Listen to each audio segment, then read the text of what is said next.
Hey everybody, it's Mike again with the 1974 Project Motorhome. What you see in front of you is all of the, I'll say 12 volt accessory wiring that I stripped out of the vehicle, along with the remaining 110 volt wiring. As I'm doing my own interior, things likely aren't going to end up in the same spot, and trying to chase stuff down and cobble stuff in, I figured I'd just run new wire as long as I'm this far down. So I just did pull all of this out of the coach. And in a minute, I normally have things cleaned up when I show you these videos, but I've pretty much just finished doing it. That and that floor piece removal. And so I'll kind of show you what it looks like inside there after pulling all this wiring out. It's the insulation on the floor, on the step. Vacuum hose is in here.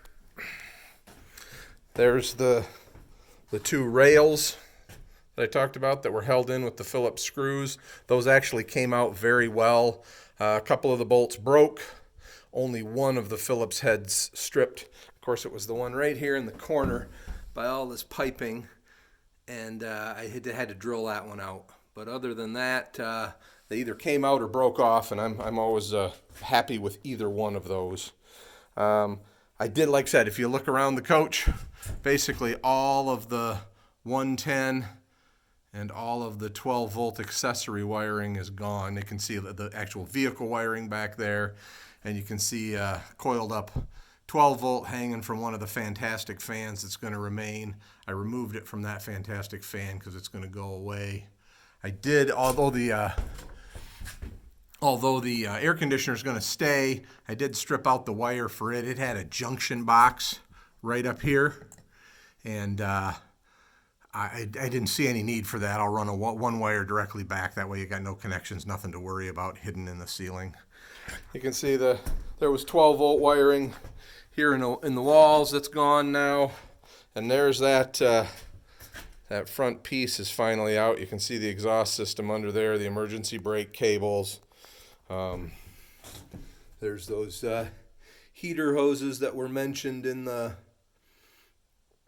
previous video. There's that's that 110 wire that was is under the dash. I will probably reuse that. I just got to figure out where it's going to run.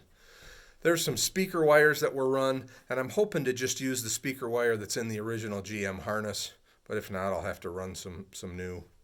If we look down here, we've got a new opening to look at. You can see that. So first of all, the big pipe is your fuel fill. The smaller pipe up high is the vent line. That big red is the power cable that went back to the generator. Haven't pulled that out yet. Don't know if I'm going to, or if I'm going to put some batteries in that back compartment and need that. And you can see the multicolored tubing for the air ride suspension. Probably going to be doing something with that in a future video. And then one interesting thing that I noted is there's 3 bolts that hold the transmission to the transmission mount. One there, and a missing one there. So we'll get that replaced at some point. So kind of interesting deal.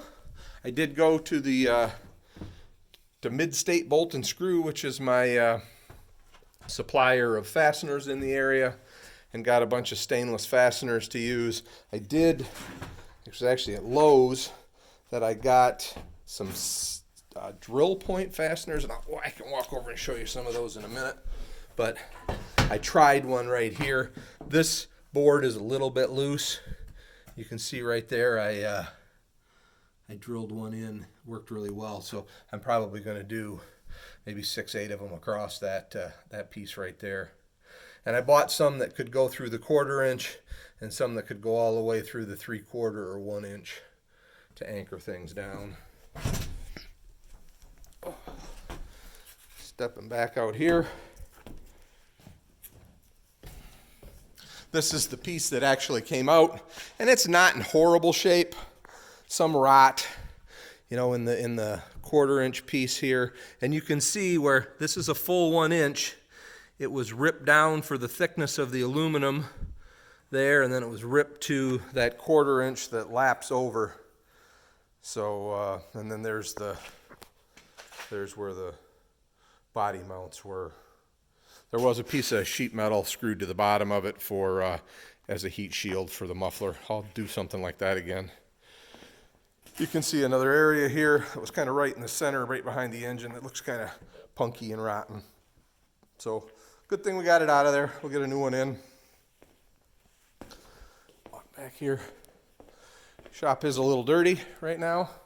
Hopefully the next video it won't be again, but here's those drill point fasteners that I got, that you've seen that I put into the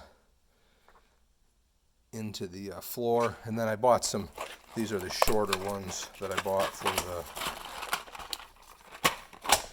1/4 inch spot. So, and then these are some nutserts that I bought for the rear hatch. They're 5/8, which is bigger than what was holding it on originally, and I think I'm gonna, they didn't have 1/4 inch. I'm gonna try and find some of those. And then there's just, each of these boxes has stainless fasteners, the body mounts, stuff to put those aluminum Phillips, the Phillip head rails back in, again all stainless, and then some to hold the step boards in as well. So again, thanks for watching. This thing is still coming apart. I wish it was going back together, but still coming apart, and hopefully we'll turn the corner soon. Thanks for watching. Hit the like and subscribe. Bye.